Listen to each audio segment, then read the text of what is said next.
Hello' students, আজি লৈছোঁ class 10ৰ সমাজ বিজ্ঞানৰ 2 নম্বৰ পাৰ্ট পৰিৱেশ আৰু পৰিৱেশৰ সমস্যা। এই পাৰ্টটোৰ সকলোবোৰ প্ৰশ্নোত্তৰ আলোচনা কৰিম আৰু তাৰ পিছৰ ভিডিঅ'ত MCQ আলোচনা কৰিম। গতিকে ভিডিঅ'টো স্কিপ নকৰাকৈ সম্পূৰ্ণকৈ শেষলৈ চাবা, নহ'লে কুৱেশ্যন আনচাৰবিলাক বাকী থাকি যাব। গতিকে গোটেইবিলাক কুৱেশ্যন ইম্পৰ্টেণ্ট হয়। 4 মাৰ্ক, 5 মাৰ্ক, 2 মাৰ্ক যিকেইটা দিছোঁ সেইকেইটা চাই যোৱা। 1 নম্বৰ কুৱেশ্যন, পৰিৱেশ বুলিলে কি বুজায় নিজৰ ভাষাত লিখা। আমাৰ চাৰিওফালে থকা প্ৰাকৃতিক মানৱসৃষ্ট উপাদানৰ সমষ্টি পৰিৱেশ। ইয়াৰ জীৱন ধাৰণৰ বাবে প্ৰয়োজনীয় আৱাস তৈয়াৰ কৰা হয়। পৰিৱেশৰ জৈৱিক আৰু অজৈৱিক উপাদান, মানুহ, জীৱ জন্তু আৰু উদ্ভিদ, চৰাই চিৰিকটি আদি হৈছে জৈৱিক উপাদান। অজৈৱিক উপাদান মাটি, পানী, বতাহ, সূৰ্যৰ পোহৰ।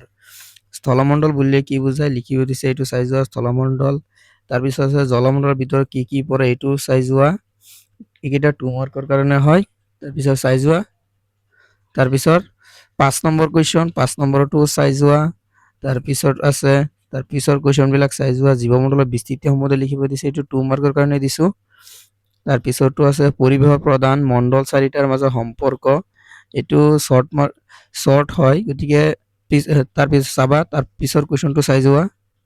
তাৰপিছত পৰিৱেশ পৰিৱৰ্তন প্ৰধান কাৰক, ভূমিকম্প, আগ্নেয়গিৰি, মানৱ সৃষ্টিকাৰক, বন্যপ্ৰাণীৰ বন ধ্বংস, ঔদ্যোগিকৰণ, প্ৰদূষণ আদি।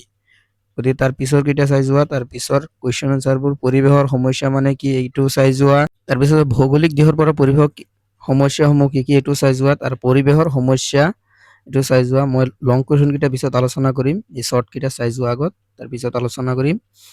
তাৰপিছতো চাই পৰিৱেশৰ আঞ্চলিক সমস্যাৰ দুটা উদাহৰণ, এইটো 2 মাৰ্কৰ কাৰণে হয়। এইটো 2 মাৰ্কৰ কাৰণে বহুত ইম্পৰ্টেণ্ট হয়। গোলকীয় পৰিৱেশ সমস্যা কি, এইটো চাই যোৱা, এইটো 2 মাৰ্কৰ কাৰণে হয়। তাৰপিছতো চাই যোৱা। তাৰপিছত পৰিৱেশৰ প্ৰধান সমস্যাসমূহ কি কি, এইটো শ্বৰ্টকৈ দিছে, কিন্তু এইটো লংকৈ লিখিব লাগিব। 4 মাৰ্কৰ কাৰণে অলপ লিখিব লাগিব। প্ৰদূষণ মানে কি, বনাঞ্চল ধ্বংস মানে কি, গোলকীয় উষ্ণতা বৃদ্ধি মানে কি, মৰুকৰণ কি, এইকেইটা লিখিব লাগিব। প্ৰদূষণৰ অৰ্থ কি, তাৰপিছতো চাই যোৱা। তাৰ পিছৰ কুৱেশ্যনত কি আছে, তাৰ পিছৰ কুৱেশ্যনত দিছে যে এইটো চাই লোৱা। পানী প্ৰদূষণ, তাৰপিছত দি আছে মাটি প্ৰদূষণৰ ওপৰত এটি টোকা লিখিব দিছে। তাৰপিছত দিছে এইটো চাই যোৱা, এইটো 2 মাৰ্কৰ এই গোটেইকেইটা। বায়ু কেনেকৈ প্ৰদূষিত হয়, এইটো 2 মাৰ্কৰ কাৰণে হয়। তাৰপিছতো আছে, তাৰ পিছৰ কেইটা আছে মৰুভূমি কাক বোলে, এইটো 2 বা 1 মাৰ্কৰ কাৰণে হয়। তাৰপিছতো আছে, তাৰ পিছৰ কেইটা চাই যোৱা।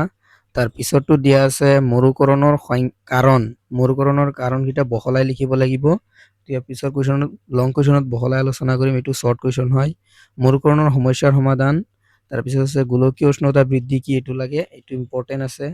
তাৰপিছতো চাই যোৱা। তাৰপিছত আছে, তাৰপিছতো পৰিৱেশ বুলিলে কি বুজায়, ইয়াৰ উপাদানসমূহৰ বিষয়ে লিখা। সাধাৰণ অৰ্থত আমাৰ চাৰিওফালে থকা গছ গছনি, ধূলি বালি, মাটি, বায়ু, এই সকলোবিলাকক একেলগে প্ৰাকৃতিক আৰু মানৱসৃষ্ট পৰিৱেশৰ সমষ্টিক পৰিৱেশ বুলি কোৱা হয়।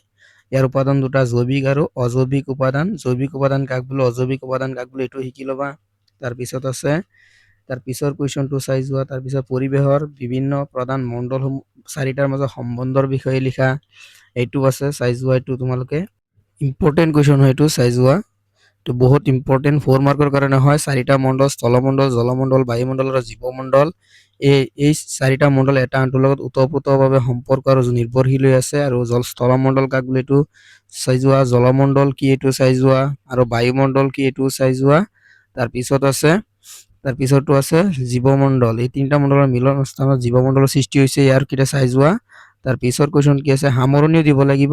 আৰম্ভণি অলপ দিবা, সামৰণি অলপ দিব লাগিব, যিহেতু লং কুৱেশ্যন হয়, লং আনচাৰ হয় লং কুৱেশ্যনৰ, গতিকে দিব লাগিব। তাৰ পিছৰ কুৱেশ্যন চাই যোৱা। তাৰ পিছৰ কুৱেশ্যন আছে পৰিৱেশ সমস্যা আৰু প্ৰদূষণ। ভৌগোলিক দিশৰ পৰা পৰিৱেশৰ সমস্যা কি কি ভাগত ভগাব পাৰি, উদাহৰণসহ আলোচনা কৰা।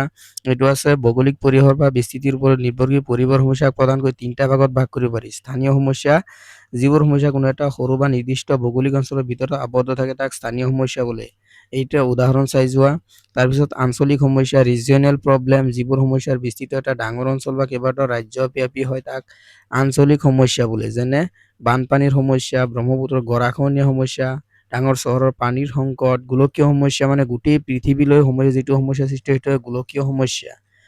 ওজন স্তৰ, গোলকীয় উষ্ণতা বৃদ্ধি, জলবায়ু পৰিৱৰ্তন, অৱক্ষয়, তাৰপিছত আছে পানী প্ৰদূষণ কি, ইয়াৰ কাৰণ আৰু প্ৰতিকাৰৰ উপায়সমূহ উল্লেখ কৰা। এইটো চাই যোৱা। পানীত কোনো ক্ষতিকাৰক পদাৰ্থ বা আৱৰ্জনা মিহলোৱাৰ ফলত যেতিয়া পানীৰ স্বাভাৱিক গুণাগুণ নষ্ট হয় আৰু ই জীৱকুলৰ ব্যৱহাৰ অনুপযোগী হৈ পৰে, তাক পানী প্ৰদূষণ বোলে। ইয়াৰ কাৰণ ঔদ্যোগিক আৱৰ্জনা, এইটো অলপ বহলাই লিখিব লাগিব।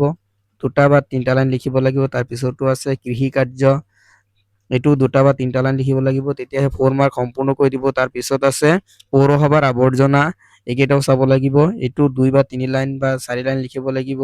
প্ৰতিকাৰৰ উপায়সমূহ হ'ল, প্ৰতিকাৰৰ উপায় পইণ্ট ৱাইজ দিয়া আছে। 1 নম্বৰ, তাৰপিছত আছে কৃষি কাৰ্যত ৰাসায়নিক সাৰৰ পৰিৱৰ্তে জৈৱিক সাৰ ব্যৱহাৰ কৰা, এইটোও হ'ব। তাৰপিছত আছে পাব্লিক সজাগতা কৰিব লাগিব, এইটোও হ'ব। তাৰপিছত মৰুকৰণ কাক বোলে, ইয়াৰ প্ৰধান সমস্যা আৰু সমাধানৰ বাবে ইয়াৰ কাৰণ আৰু সমাধানৰ উপায়সমূহ কি? মৰুকৰণ কাক বোলে চাই যোৱা। প্ৰথমটো আছে মৰুকৰণ, ডিজাৰ্টিফিকেশ্যন। মৰুকৰণৰ প্ৰধান কাৰণ অত্যাধিক বন ধ্বংস কৰা, ডিফৰেষ্টেশ্যন কৰা, এইটো অলপ লিখিব লাগিব। যেনেকৈ লিখি দিছে অলপ লিখিবা। অত্যাধিক পশুধন চৰণ, অভাৰগ্ৰেজিং। তাৰপিছত আছে এইটো অলপ লিখিব লাগিব। তাৰ পিছৰ পইণ্টটো আছে, তাৰ পিছৰ পইণ্টত কি দিয়া আছে চাই যোৱা। ত্ৰুটিপূৰ্ণ কৃষি পদ্ধতি, এইটো চাব লাগিব। এইটো পইণ্ট হয়। সমস্যা সমাধানৰ বা সমাধানৰ উপায়, ব্যাপক বৃক্ষৰোপণ, অতিকৈ বৃক্ষৰোপণ, বেছি বেছি বৃক্ষৰোপণ বা গছ গছনি ৰোপণ কৰা। তাৰ পিছৰটো আছে নিয়ন্ত্ৰিত পশুধন চৰণ কৰা, চৰণ।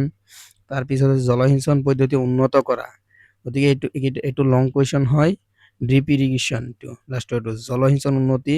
তাৰপিছত আছে গোলকীয় উষ্ণতা বৃদ্ধি কি, ইয়াৰ কাৰণ আৰু প্ৰভাৱ, প্ৰতিকাৰৰ উপায়সমূহ ব্যাখ্যা কৰা বা লিখা, এইটো চাই যোৱা। তাৰপিছত কুৱেশ্যন, পৃথিৱীৰ বায়ুমণ্ডলত সেউজগৃহ গেছৰ পৰিমাণৰ বৃদ্ধি পোৱাৰ ফলত পৃথিৱীৰ পৰিৱেশৰ গড় উষ্ণতা ক্ৰমে বৃদ্ধি পোৱা পৰিঘটনাক গোলকীয় উষ্ণতা বৃদ্ধি বুলি কোৱা হয়। উষ্ণতা বৃদ্ধিৰ প্ৰধান কাৰণসমূহ হ'ল জীৱাশ্ম ইন্ধনৰ ব্যৱহাৰ, কয়লা, পেট্ৰল ইত্যাদি। তাৰপিছৰটো আছে পইণ্টকেইটা চাই যোৱা যে সেউজগৃহ গেছসমূহ কি কেনেকুৱা আহিব পাৰে। তাৰপিছত পইণ্ট আছে বন ধ্বংস। তাৰপিছত এইটো লিখিবলৈ উদ্যোগীকৰণ। তাৰপিছৰটো পইণ্টটো আছে। তাৰপিছৰ পইণ্টটো চাই যোৱা। ইয়াৰ প্ৰভাৱ বা সৃষ্টি হোৱাৰ সমস্যা, ইয়াৰ পৰা কি কি সমস্যা সৃষ্টি হয় এইটো বা ফলাফল, এইটো চাই যোৱা। গোলকীয় উষ্ণতাৰ ফলাফলো হ'ব পাৰে এইটো। দুইটা দিয়া আছে আৰু আছে, এইকেইটাও চাই যোৱা। প্ৰতিকাৰৰ উপায়, প্ৰতিকাৰৰ কি কি উপায় আছে সেইকেইটাও চাই যোৱা। প্ৰতিকাৰৰ উপায় 1 নম্বৰ, তাৰপিছতো চাই যোৱা। 2 নম্বৰ, 2টা পইণ্ট আছে, গতিকে চাই লোৱা।